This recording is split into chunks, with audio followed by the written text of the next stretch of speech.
Bem-vindo ao Podcast Fronteira. A mensagem que vais ouvir foi pregada em nossa igreja na cidade do Porto, em Portugal. Nossa oração é para que sejas abençoado por essa palavra. O tema da nossa mensagem nessa manhã é palavras de vida. E nós vamos ler Ezequiel, capítulo 37, versículos 1 a 10. Se você trouxe a sua Bíblia, abra a sua Bíblia comigo, eu vou te dar tempo para você encontrar. Se você não trouxe a sua Bíblia, traga a sua Bíblia para a igreja. Bíblia em casa só acumula poeira. Traz a Bíblia para a igreja. Vamos aprender a usar a Bíblia de papel. Não fique dependente do seu telemóvel, do seu tablet, do seu gadget. Traga a sua Bíblia para a igreja.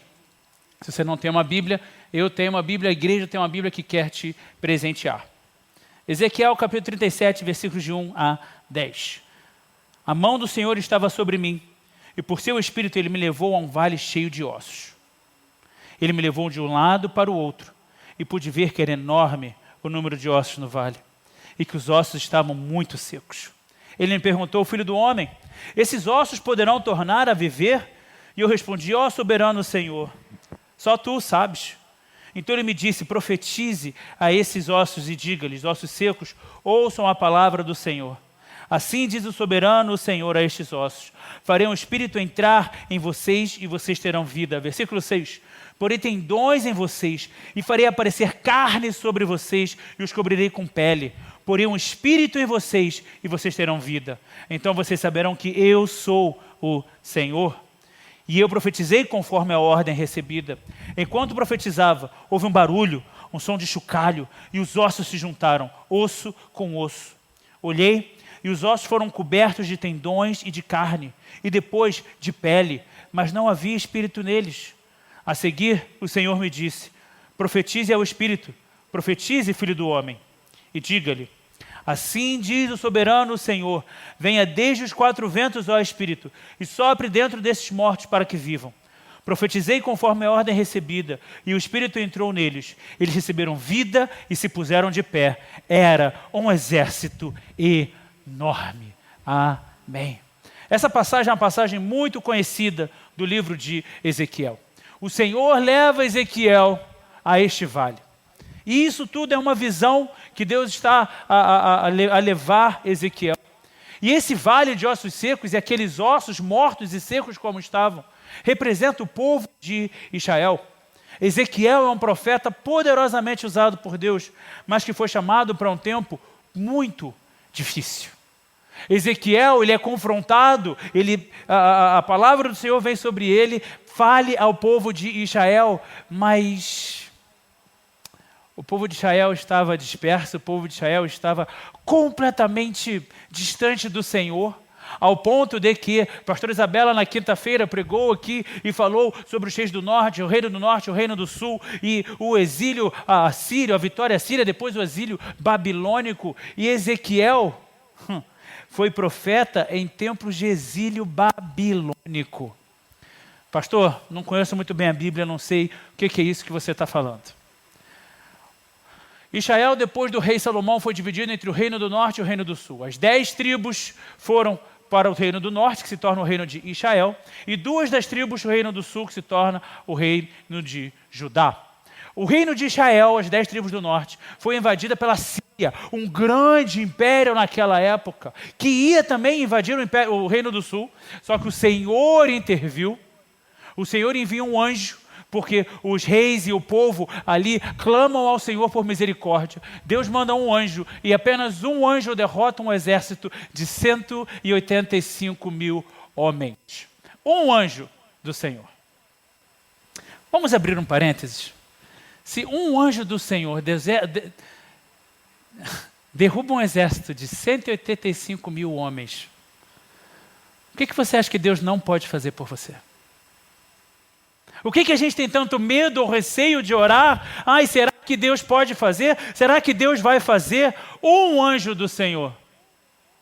185 mil homens. 185 mil homens. O estádio do Dragão cabe em quantas pessoas? Quem sabe dizer? Alguém sabe?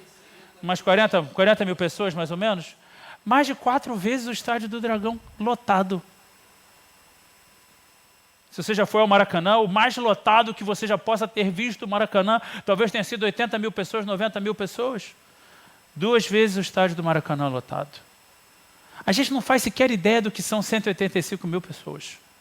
Um anjo do Senhor derrota esse exército. E aí o Reino do Sul, ele é salvo, é resgatado da ameaça assíria. Mas anos depois, infelizmente, o povo de Israel continua com seu coração endurecido para o Senhor.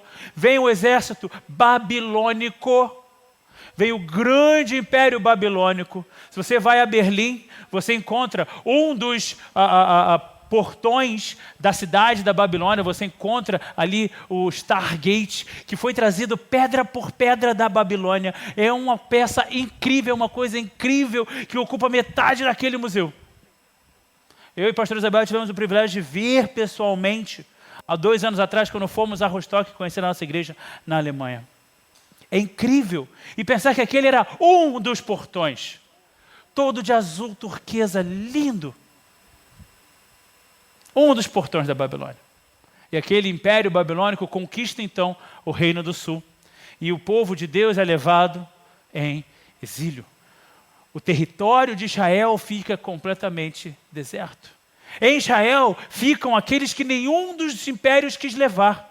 Ficaram os bandidos, ficaram os rejeitados, ficaram aqueles que ficavam à margem da sociedade. Ezequiel foi chamado para o exílio babilônico. Ele foi o primeiro profeta chamado fora de Israel. Para você ter noção de como foi difícil esse tempo que Ezequiel foi chamado. Ezequiel foi o primeiro profeta a falar ao povo de Deus fora de Israel. Não existia o lar docilar, não existia o templo, não existia a cidade de Jerusalém, não existia aquilo que para o povo judeu sempre foi o sinal da bênção e da presença de Deus. Ezequiel foi chamado para um tempo como esse. E ele é chamado por Deus para um tempo em que o povo estava se sentindo completamente abatido, derrotado. Ele foi chamado com uma mensagem que era inacreditável para aqueles tempos.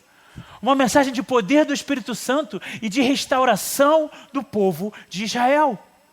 Deus sempre tem palavras de poder. A palavra de Deus tem poder. Se você acha que a Bíblia é apenas um livro, eu queria que você soubesse que a Bíblia é o livro mais vendido da história. E não apenas o livro mais vendido da história, mas a Bíblia é o livro mais vendido no mundo todos os anos. Desde que a prensa foi inventada, a Bíblia é o livro mais vendido do mundo. A minha pergunta é: a Bíblia é o livro mais vendido do mundo todos os anos, é o livro mais lido e vendido na história da humanidade. Certamente não é por causa da Igreja Católica. Porque a Igreja Católica não fala para ninguém ler a Bíblia. A Igreja Católica não encoraja ninguém a descobrir as verdades da palavra de Deus. Se a Bíblia é o livro mais vendido do mundo e é o livro mais lido na história da humanidade, é porque o povo de Deus ama a Bíblia. É porque o povo de Deus ama não apenas ler, mas presentear, entregar, falar da Bíblia, compartilhar a Bíblia. Nós, como povo de Deus, temos que ser assim. Será que nós temos feito a nossa parte para que a Bíblia permaneça sendo o livro mais lido da história, para que a Bíblia seja o livro mais lido na atualidade? Eu não vou perguntar quantos livros você lê por ano, mas sinceramente, você tem lido a sua Bíblia? Você tem lido a palavra de Deus? Você ama a palavra de Deus? Você gosta de passar tempo, como a pastora Isabela ensinou aqui no nosso Bíblia Aberta de hoje? Tempo de solitude com Deus, você, Deus, a sua Bíblia. Você lê, você busca conhecer, você traz as suas dúvidas, você traz as suas perguntas. Porque, infelizmente, o crente muitas vezes tem uma concepção errada de que se eu sou crente eu não posso ter dúvida. Quem disse? O que Jesus mais fez foi tirar dúvida. O que Jesus mais fez foi ensinar.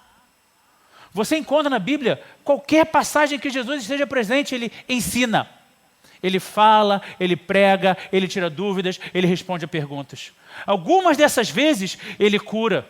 Algumas dessas vezes acontecem milagres, mas todas as vezes que a Bíblia cita Jesus, ensino, ensino, ensino, ensino. Na cruz, dependurado ali no madeiro, entregando a sua vida por nós, ele ora ao Pai: perdoa esse povo porque eles não sabem o que fazem. Na cruz, ele me ensina a perdoar. Na cruz ele me ensina a não carregar mágoa, não carregar rancor. Logo depois nós vemos Estevão, o primeiro mártir da igreja, sendo apedrejado e morrendo a pedradas. Olha para Deus e fala: Senhor, perdoa-os porque eles não sabem o que fazem. Isso é discípulo. Ele foi diretamente na fonte que era Jesus e falou: Senhor, perdoa-os porque não sabem o que fazem. Quando alguém te machuca, qual é a sua oração? Ai, Senhor, faz justiça. Pesa a tua mão contra aquela pessoa. Ou será que você ora: Senhor, perdoa-lhes porque eles não sabem o que fazem? A Bíblia manda a gente amar os nossos inimigos. Você ora pelos seus inimigos? Você ora pela sua casa? Você ora pelo seu marido? Você ora pela sua esposa? Ou você só ora por você mesmo? Você ora pelos seus filhos? Você ora? A quantas anda a sua vida com Deus? Será que você crê na mensagem inacreditável do Evangelho, que é poder do Espírito Santo e restauração do povo de Deus? Será que nós temos visto e vivido o que Deus colocou para Ezequiel pregar, que era liberdade aos cativos? Nós temos vivido liberdade? Ou nós temos vivido cativeiro? Querido, só você pode responder. Você tem vivido uma vida de liberdade? Porque a Bíblia declara que onde o Espírito do Senhor está, há liberdade. Em outras passagens, em outras versões, libertação. Nós temos vivido liberdade ou nós temos vivido cativeiro? Temos vivido cativos dos nossos próprios pensamentos, cativos das nossas mágoas, cativos de um vício, cativos de um hábito maldito que a gente não consegue quebrar. Cativo, como a pastora Isabela mesmo colocou aqui nos avisos, do nosso próprio conforto. Ezequiel pregou liberdade aos cativos, pregou vida aos mortos. A Bíblia declara que o salário do pecado é a morte. E essa morte não é apenas a morte física que adentrou no mundo com o pecado, porque Deus fez Adão e Eva para serem eternos. A morte entra no mundo junto com o pecado. Mas não apenas a morte física, porque a morte física ela é resultado da nossa separação espiritual de Deus. A morte que a Bíblia diz que é o salário do pecado é nós estarmos distantes de Deus, separados de Deus. Você pergunta, vai na rua, pergunta para sua vizinha, pergunta para o seu vizinho. O que é Deus para você? Ah, é uma energia. Ah, é o universo, é o cosmos. Ah, é uma luz. Ah, ele é um ser soberano. Se a pessoa cresceu na década de 90, é o cara lá de cima, que nem falava a Xuxa. O que é Deus? Quem é Deus para você? Quantas pessoas vão responder: o meu Pai? Quantas pessoas vão responder: o meu Senhor? Quantos de nós responderíamos: o que me salvou, o que me amou primeiro, o que me deu vida? Nós temos vivido vida ou essa morte, essa separação espiritual de Deus? João 1,5 declara que a luz brilha nas trevas e as trevas não a derrotaram.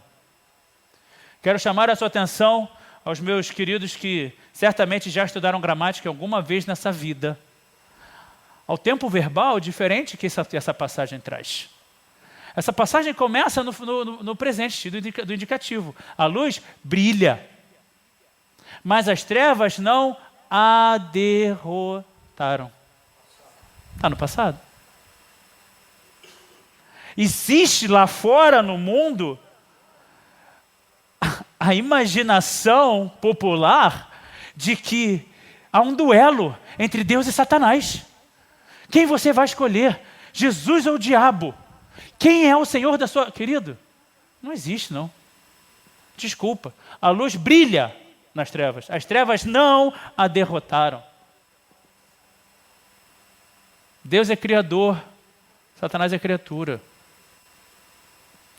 A Bíblia declara, e aqui a gente vai entrar um pouquinho em escatologia, Apocalipse fala sobre isso, Daniel fala sobre isso, que no tempo do fim, quando Satanás for preso no inferno, quem vai colocar Satanás no inferno é Deus? Não. É Jesus? Não. É um anjo. Porque Satanás é um anjo. Ele é criatura. Ele não pode nada contra o crente. Ele não pode nada contra a minha vida ou contra a sua vida. A não ser que eu e você estivermos dando vacilos. Ou como o crente gosta de dizer, brecha. A Bíblia declara que nós não podemos dar um passo, um espaço sequer a Satanás. É a palavra em inglês, que é a versão que eu mais gosto, diz, don't give the devil a foothold. Não dê ao diabo. O que é um foothold? Sabe quando a porta está fechando e você vai, coloca o pé para a porta não fechar? Ou o elevador está fechando e você coloca o pé, só cabe o seu pé ali, aquele espacinho pequenininho. É isso. Se a gente estiver dando um espacinho pequenininho para ele, que não é educado, que não é gentil, que não bate na porta como Jesus faz, ele entra. E ele entra, querido, ele arrasa. O que mais tem na igreja são crentes que estão vivendo uma vida sem paz, uma vida em que não conseguem dormir direito, não conseguem trabalhar direito, não conseguem pensar direito. Ai meu Deus, tem tanta coisa acontecendo, eu vivo ansioso, eu vivo preocupado, eu vivo de mau humor, eu não sei o quê, porque está dando brecha, porque não está vivendo a vitória da luz contra as trevas. Não está vivendo a vitória que Jesus nos prometeu, porque escolhe não viver. Sinceramente, eu vou ser sincero com você, eu cresci na igreja, e eu dou glória a Deus por isso. Mas eu tive N oportunidades de me desviar ao longo da vida, como qualquer um de nós aqui tem todos os dias. E eu sou grato a Deus, porque ao crescer na igreja, vindo à escola dominical, o nosso Bíblia aberta, eu aprendi sobre temor a Deus, que é o princípio da sabedoria, mas o temor a Deus é o que por muitas vezes, quando tentado, eu pensei, não. Tal como José disse à mulher de Potifar, não farei isso com o meu Deus. Como poderei fazer isso contra o meu Deus? José garoto, 17 anos, 18 anos, tentado por uma mulher bonita, ele e ela sozinhos na casa de Potifar, ele foge daquela tentação. E a palavra dele é, como poderei fazer isso contra o meu Deus? Temor. A gente tem que ter temor a Deus. A gente tem que entender que a igreja não é um local de convivência social. A gente tem que entender que a igreja é um local de comunhão. 2, presença de Deus nesse lugar. Reverência, temor. Quando eu era garoto, quando eu era criança, você entrava na igreja, a primeira coisa que você fazia era ajoelhar em qualquer cadeira que você encontrasse e você tirava um tempo de oração. Se tivesse tendo leitura bíblica, a pessoa ficava parada na porta, lá fora, nem entrava na igreja. Oração era todo mundo parado em reverência.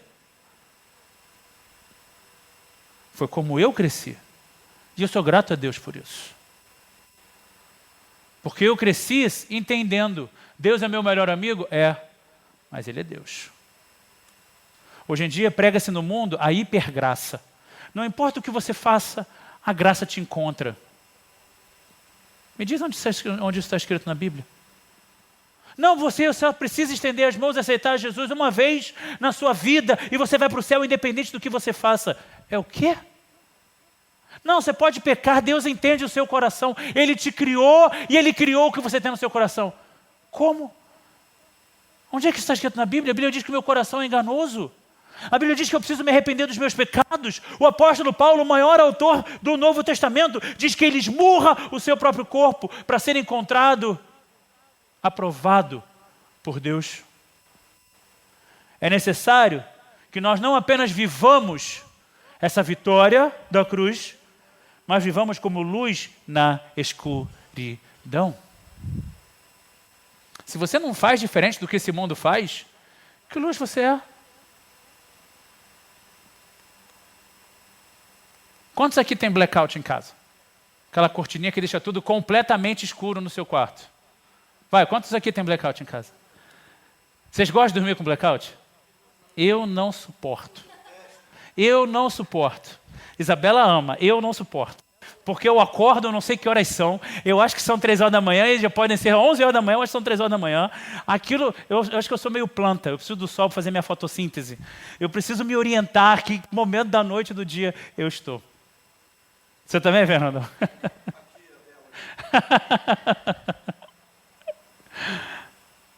Pega o seu blackout, uma noite super escura, e deixa a luz do ar-condicionado acesa. Ou a luz do celular, quando você bota para carregar, ele acende. Aquilo parece um farol dentro do seu quarto. Você fica procurando onde é que está a luz que está acesa. E é uma lâmpadazinha, uma lanterninha pequenininha. A luz faz diferença nas trevas. Nós precisamos fazer diferença no mundo de hoje, no nosso tempo, porque Deus nos chamou para este tempo. Deus nos chamou para esse tempo. Quando a rainha Esther, quando ela é deparada com uma situação impossível, em que o próprio rei já assinou o extermínio de todo o povo judeu, e a rainha Esther, judeia, ela é deparada com aquela situação, ela vai ao seu tio Mardoqueu, apresenta para ele a situação, o que nós faremos? Mardoqueu dá uma resposta para ela, querido, que eu e você precisamos carregar essa resposta no nosso coração. Mardoqueu diz a Esther, quem sabe você não foi chamada para um tempo como este.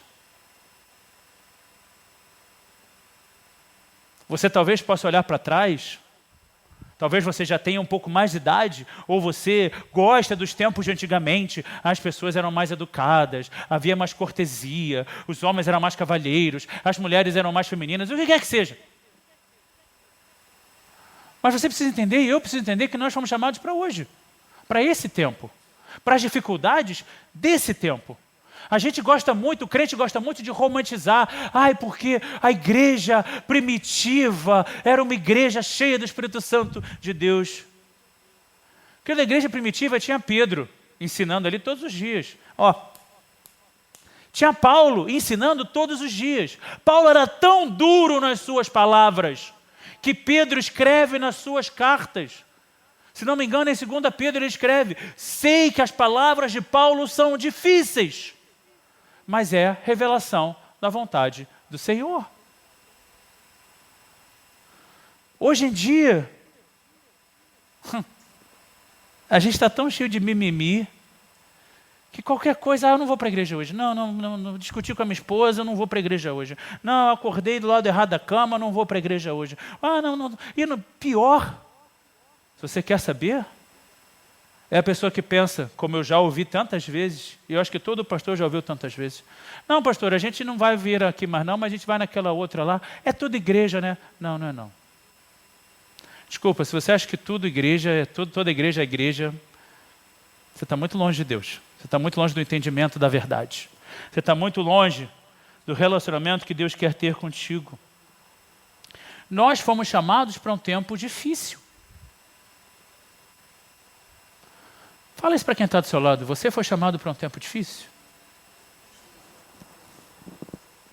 É necessário que nós entendamos isso, porque a gente gosta muito do nosso conforto.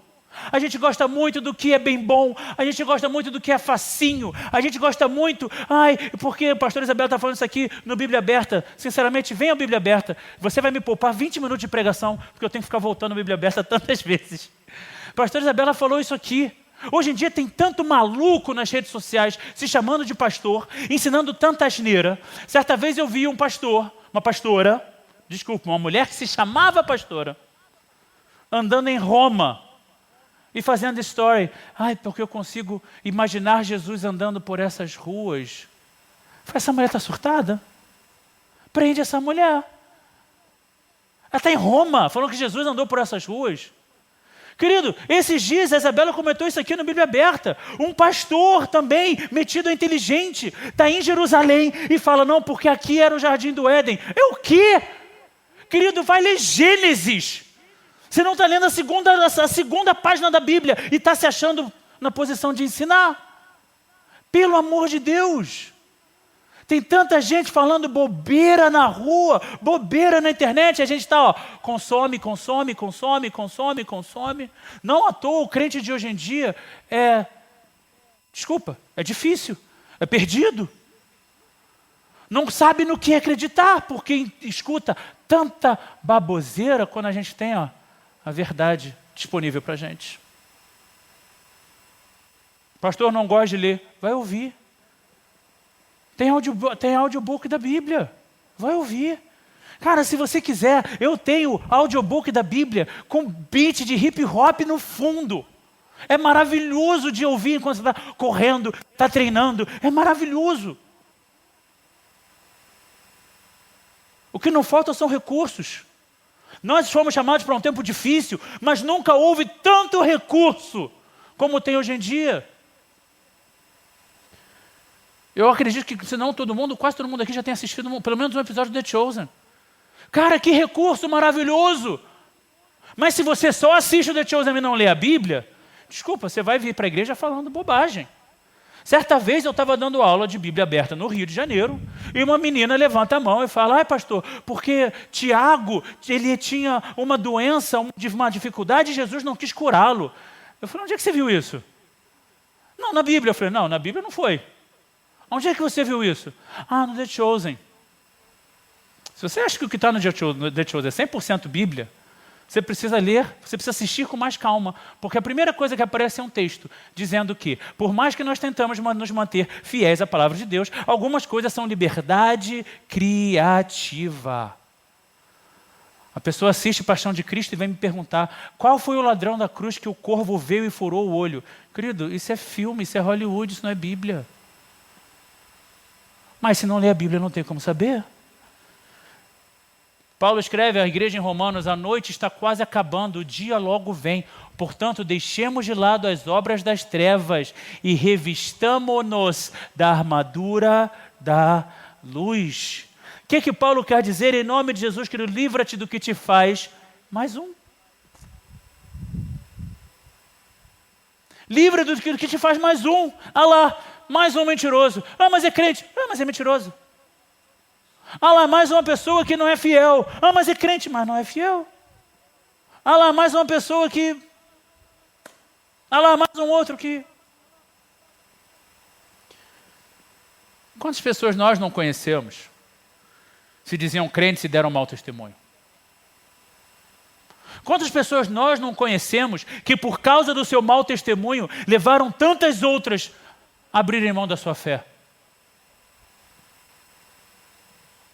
Certa vez, um dos meus melhores amigos, ele era parte de uma igreja no Rio de Janeiro que houve um grande escândalo.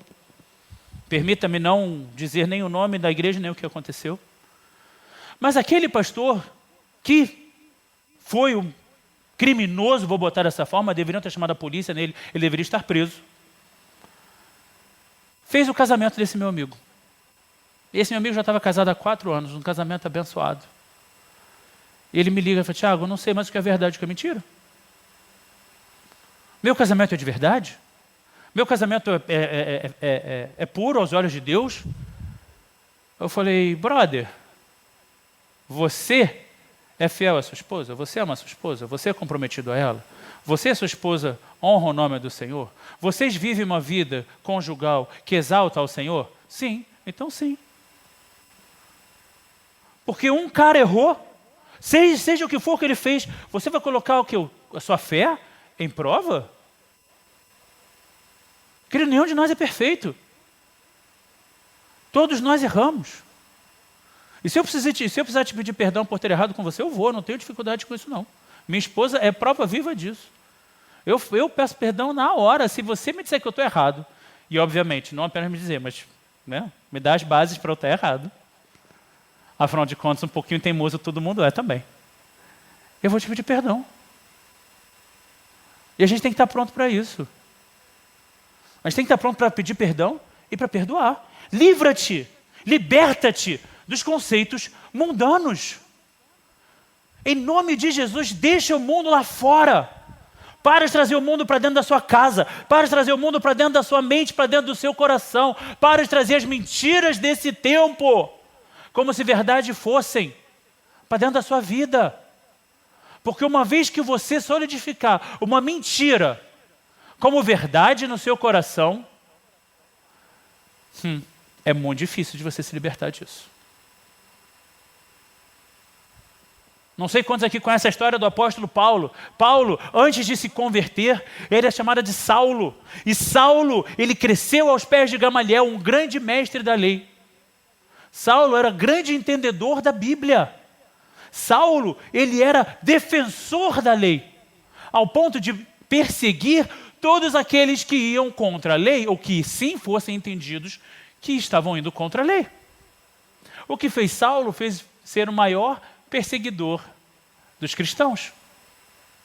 A Bíblia declara que quando Estevão foi apedrejado ao ponto de morte, Saulo ficou segurando os casacos das pessoas, os mantos das pessoas. Você vai apedrejar Estevão? Peraí, tira o seu casaco, eu seguro para você. Para você ter uma melhor liberdade de movimento, eu seguro o seu casaco para você. Eu não preciso nem apedrejá-lo, eu vou servir os outros, para que eles possam matar esse infiel. Esse era Saulo. E ele mesmo testifica de si, quando fala, tive cartas dos líderes do povo, para perseguir os seguidores do caminho, que eram como os cristãos eram conhecidos no século I. Porque Jesus, ele se autodenominou o caminho. Então todos os que seguiam Jesus eram seguidores do caminho. A Bíblia assim coloca. Ao ponto de que os seguidores do caminho se tornaram tão parecidos com Cristo, que os próprios oficiais romanos os chamaram de pequenos cristos, cristãos. O termo cristão veio do mundo. Do mundo olhar para dentro da igreja e dizer, são iguais a Jesus. São imitadores de Jesus. Cristão. Saulo, ele era tão sanguinário que quando Jesus encontra Saulo e ele fica cego, e você pode ler isso no livro de Atos, em volta do capítulo 8. Quando Deus chama um homem para ele estar com Saulo e ensiná-lo a viver uma vida de acordo com a palavra de Deus, Ananias, esse homem que Deus chamou, disse, eu não vou não. Você sabe quem é esse homem que está me chamando? Ele é violento, ele mata, ele persegue, ele é terrível. A fama dele o precede. Não, não vou não. E Deus diz para Ananias, vá e ensine a Saulo o quanto ele precisa sofrer pelo meu nome.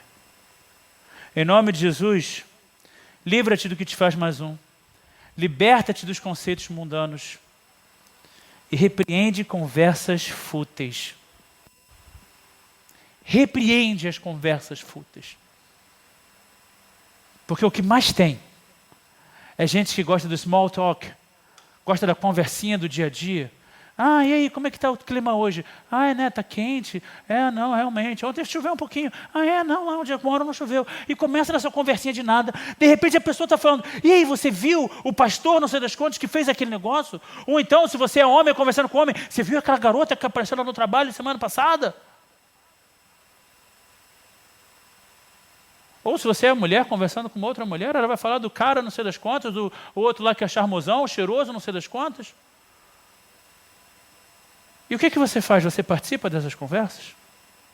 A pessoa vem e te conta uma piada suja. Você ri? Você acha engraçadinho? A pessoa vem e derrama 25 palavrões na conversa contigo. E você acha que é normal? Você está sendo luz ou você está sendo trevas? Você está incomodando? Ou as pessoas estão extremamente confortáveis com você? Eu sou uma pessoa que amo muito. Eu faço questão de amar. Faço questão de estar junto, de dizer que amo. Semana passada eu dei um abraço na Dila. Não falei para ela que amava. Ela, estou esperando, pastor. Eu falei, Dila, te amo, Dila. Você sabe disso. Mas, sinceramente, se você ficar confortável comigo ao ponto de achar que você pode vir me contar uma piadinha podre e eu vou rir, não, tem alguma coisa errada. Na minha postura tem alguma coisa errada. Pastor, ele é amigo, pastor, ele cuida. Mas, sinceramente, eu quero que olhem para mim e vejam ao Senhor. Não preciso que ninguém saiba o meu nome, mas que saibam que eu sou homem de Deus. E nós temos que ser assim. Certa vez eu preciso encerrar. Certa vez estava lá nos Estados Unidos, no condomínio da minha irmã. Nós estávamos fazendo ali um churrasco em família. Era numa área comum, ali perto da piscina, estava fazendo churrasco. E vem um outro casal e começa a fazer um churrasco na churrasqueira do lado. E aí a gente... Você lembra da história? E aí a gente conversando entre a gente. Eles ouviram, vocês são brasileiros, e começam a puxar assunto, porque a gente é assim, brasileiro é assim, a gente puxa assunto, a gente começa a falar da vida. E o cara começou a falar um monte de palavrão. E porque aquele PPP, e não sei o que, PPP, PPP. E eu ficando irritado já com aquela situação, eu acho que eu deixei demonstrar. O cara, num determinado momento, ele muda um pouquinho o assunto. Ele, desculpa, eu nem perguntei, qual é o nome de vocês? Vocês fazem o quê? Aí eu falei, meu nome é Tiago, eu sou pastor. Ele olhou para a minha cara, ele ficou branco. Ele falou, pastor, desculpa. Eu estou aqui falando um monte de palavrão para o senhor. Me chamou de senhor, mudou, não falou mais palavrão nenhum. Palavrão a gente escolhe falar, gente. Quem acha que não consegue segurar a língua é porque está dando desculpa. Mudou. Eu vou ser sincero com vocês, prefiro assim. Prefiro assim do que achar que o meu ouvido é lata de lixo. A gente tem que ser luz, a gente tem que repreender conversas fúteis. Ezequiel declarou que a mão do Senhor estava sobre ele, e por seu espírito o Senhor o levou a um vale cheio de ossos. O crente normalmente não gosta do vale. Quando a gente fala da vida com Deus, a gente gosta do alto. Porque o Senhor me coloca em lugares altos. Verdade, a Bíblia diz isso. Salmo 40, Ele me colocou no local alto, me retirou do lamaçal. Mas quem colocou Ezequiel no vale foi Deus. Ele me levou a um vale cheio de ossos. Davi foi ungido rei por Samuel e teve que esperar em torno de 15 a 20 anos para assumir o seu reinado. Enquanto ele esperava para assumir aquilo que Deus tinha preparado para ele, ele serviu a Saul. E Saul sempre foi muito bonzinho com Davi. Verdade ou mentira? Verdade? A Bíblia declara que Saul lançava lanças contra Davi. Tentou matá-lo diversas vezes. A Bíblia declara que Davi teve que se esconder de Saul, teve que bater em retirada. Não apenas Davi, mas os seus amigos, aqueles que o serviam, tiveram que fugir de Saul. Aquele que era para ser rei de Israel se encontrou perseguido, teve que se esconder em sinagogas, teve que se esconder no deserto, teve que se esconder em cavernas. E tudo isso era Deus o preparando para ser um rei, de acordo com o coração dele. Não negue o vale com Deus. Não vá sozinho, mas não negue o vale com Deus. Não negue a dificuldade. Não negue o desafio. A vida com Deus é uma vida de superação. A vida com Deus é uma vida em que eu preciso matar a minha carne todos os dias. Eu preciso decidir ser melhor. Eu preciso decidir ser santo. Eu preciso buscar ser mais parecido com Jesus. Não negue o vale com Deus. Não negue as dificuldades. Todos nós teremos dificuldades. A Bíblia declara, é melhor sofrer por fazer a vontade de Deus do que por fazer a própria vontade. Sofrer, você vai sofrer de qualquer forma. Alguém aqui nunca sofreu? Nem o Benício pode falar isso. Nem a criança pode falar que nunca sofreu. Todo mundo já sofreu. Todo mundo aqui já teve o coração partido alguma vez. Já mentiram para você. Já falaram mal de você. Já te distrataram. Já te ignoraram. Todo mundo aqui já passou por situações difíceis, se não terríveis. Não negue o vale com Deus. Porque a vida que Deus tem para nós é uma vida com propósito. Paulo declara, esmurro meu corpo e faço dele meu escravo, para que depois de ter pregado aos outros, eu mesmo não venha a ser reprovado. Esmurro meu corpo e faço dele meu escravo, para que depois de ter pregado aos outros, eu mesmo não venha a ser reprovado. Isso é um homem de Deus. Isso é uma decisão de viver uma vida de santidade. Isso é um homem que decide não para os prazeres desse mundo, para as coisas dessa vida. Sim, para as coisas do alto. Esse mesmo homem escreve: já tive fartura, já passei fome. Já fui apedrejado, já naufraguei, já passei várias dificuldades, mas em tudo aprendi a viver contente em toda e qualquer situação. Será que nós podemos dizer o mesmo? Você acha que você é uma pessoa contente? Ah, pastor, eu sou uma pessoa alegre, eu sou uma pessoa que sorri, eu sou uma pessoa simpática. Não. Você é uma pessoa contente, você tem contentamento. Você tem a alegria do Senhor na sua vida? Ou você vive numa montanha-russa emocional? Ora eu estou bem, ora eu estou mal, ora eu estou bem, ora eu estou mal. A gente busca muito felicidade, mas felicidade é algo momentâneo. A Bíblia fala da alegria do Senhor, que é a nossa força. Mas o mundo nos faz entender tudo de forma trocada. E o mundo vai te dizer que alegria é momentânea e felicidade é eterna. Não. O que a Bíblia diz é o oposto. A alegria do Senhor é a nossa força. Contentamento. A verdade é que nós estamos confortáveis demais com a vida que a gente leva. E por estar confortável demais... Adriana, você correu uma maratona ontem? 10 quilômetros. Parabéns. Quanto tempo você ficou no sofá treinando para a maratona? Você tem que ir para a academia, você tem que ir para o ginásio, você tem que treinar, você tem que literalmente correr atrás para que você possa fazer isso. A pessoa que está muito confortável não gera massa muscular, não gera resistência, não gera disciplina. Quanto mais confortável, mais frágil. O crente confortável é um crente frágil demais. É um crente mimizento, reclamão, fofoqueiro. Eu não tenho paciência, não. Muito frágil, muito vazio. Muito vazio. Jesus declara aos seus discípulos, Marcos capítulo 4, quando ele apacenta as ondas que estavam a revirar aquele barco. Ele se levanta, repreendeu o vento e disse ao mar: aquiete-se, acalme-se. O vento se aquietou e fez-se completa bonança.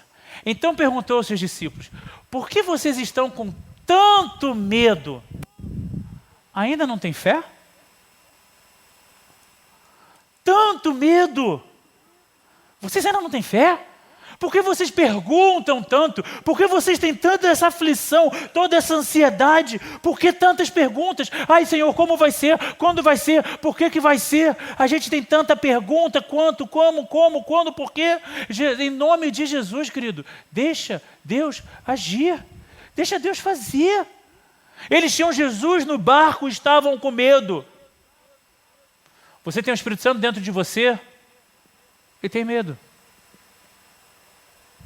Eu já contei essa história aqui. Há um pregador chamado Francis Chan. Ele é americano e, se não me engano, coreano também. E durante muito tempo ele foi pastor de uma igreja na Califórnia.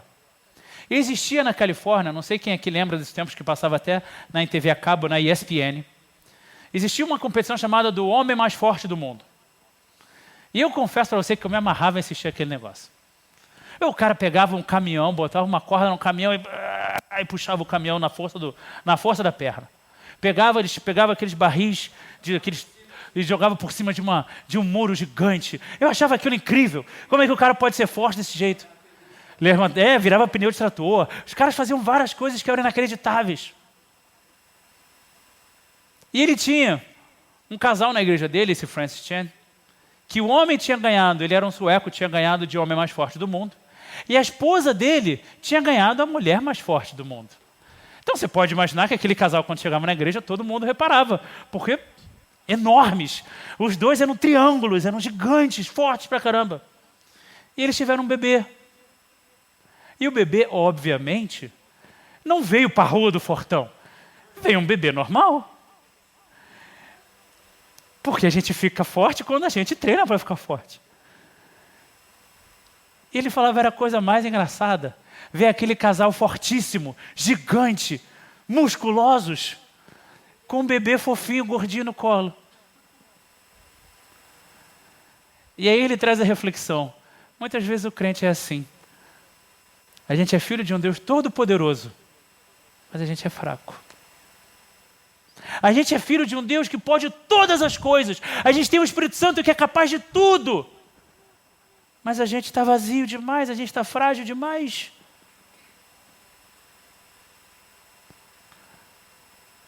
Nós precisamos encarar o vale. Deus leva Ezequiel para aquele vale. Um vale de ossos secos. E Ezequiel ainda fala, um vale muito grande, cheio de ossos secos. Olhe para mim por um instante. Ezequiel fala, e aqueles ossos estavam muito secos. E a Bíblia declara que Deus leva Ezequiel para cima e para baixo naquele vale. E quanto mais ele sobe e desce aquele vale, mais ele entende. Muitos ossos, muito secos. Não havia vida alguma naquele lugar. Palavra de Ezequiel, palavra do Senhor. Mas Deus manda Ezequiel profetiza. O que é profetizar, querido? O que Deus mandou Ezequiel fazer? Quando Deus fala para Ezequiel, profetiza, o que é isso? Falar em nome do poder de Deus. É bom. Faltou uma palavra-chave aí. Ordenar. Fazer o que Deus está te mandando. A gente está chegando perto, está esquentando. O que é profecia? É o futuro? Profecia é falar o futuro? Sim ou não? Seguir uma coisa que foi estabelecida? Eu quero uma palavra só para profecia. Era o que você fazia com filme de câmera fotográfica há um tempo atrás. Todo mundo aqui pagou a idade que tem agora. Profecia é revelação da vontade de Deus. Pode ser sobre o futuro? Pode ser sobre exatamente agora, nesse momento. Profecia é revelação da vontade de Deus. Quando Deus manda Ezequiel profetizar, Deus manda Ezequiel declarar a palavra de Deus. Declara palavras de vida. Foi a primeira coisa que a gente falou aqui hoje. A Bíblia sempre é encorajadora. A Bíblia é palavra de vida. A Bíblia é poder. Declara palavras de vida. E Ezequiel diz, ossos secos, ouçam a palavra do Senhor. Nessa manhã eu quero te convidar a declarar palavras de vida sobre você, sobre a sua própria vida. Áreas da sua vida que você acha que estão mortos, sonhos que você acha que não vão mais se realizar, profecias, promessas de Deus sobre a sua vida que parece que ficaram frias, ficaram distantes. Ou então coisas novas, um relacionamento com Deus como você nunca teve antes. Uma profundidade de conhecimento da palavra como você sequer nunca quis ter antes. Isso tudo é vontade de Deus para a sua vida. A Bíblia tem milhares de promessas para mim e para você. Todas elas têm a ver com uma proximidade com Deus. Todas as promessas têm a ver com uma vida próxima do Senhor, uma vida de intimidade com Jesus. Então nessa manhã eu quero te fazer esse convite, esse desafio, tal como Deus fez com Ezequiel. Sobre o vale de ossos secos, filho do homem, profetiza. Nessa manhã, declara palavras de vida. Declara sobre o seu coração, declara sobre a sua vida, declara sobre a sua vida com Deus, declara sobre o seu casamento, declara sobre os seus filhos. Você não vai aqui orar o que você quer. Você vai orar o que você sabe que está escrito. Pastor, eu sei muito pouco. É isso que você vai orar hoje, o que você sabe. Eu sei que Deus me ama, Senhor, eu quero mais do teu amor. Eu sei que Deus quer me abençoar, Senhor, eu quero todas as tuas bênçãos. Eu sei que Deus me quer perto dele, Senhor, eu quero estar perto de ti. O que você souber que é bíblico, você vai orar sobre você nessa manhã. Você vai declarar palavras de vida. Agora imagina nessa manhã se você conhece muito mais da Bíblia já. Quanto mais você não tem para orar sobre a sua vida, sobre a sua família. Não é uma competição, não. Não é quem sabe mais, não. Mas é tão bom, tal como Jeremias escreveu, poder trazer à memória aquilo que me dá esperança. no momento de dificuldade, no momento de ossos secos, eu poder dizer: eu sei que meu Redentor vive e Ele há de se levantar. No momento em que a vida parece difícil e que as coisas não vão se resolver, você poder declarar: eu sei que o meu Deus é fiel e aquele que prometeu é fiel para cumprir a boa obra até o fim. Eu vou te dar tempo de convidar para você fechar os seus olhos.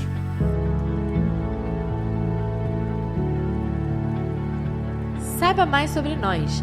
Visita nosso site fronteira.church ou descarrega nossa app Fronteira. Que Deus te abençoe.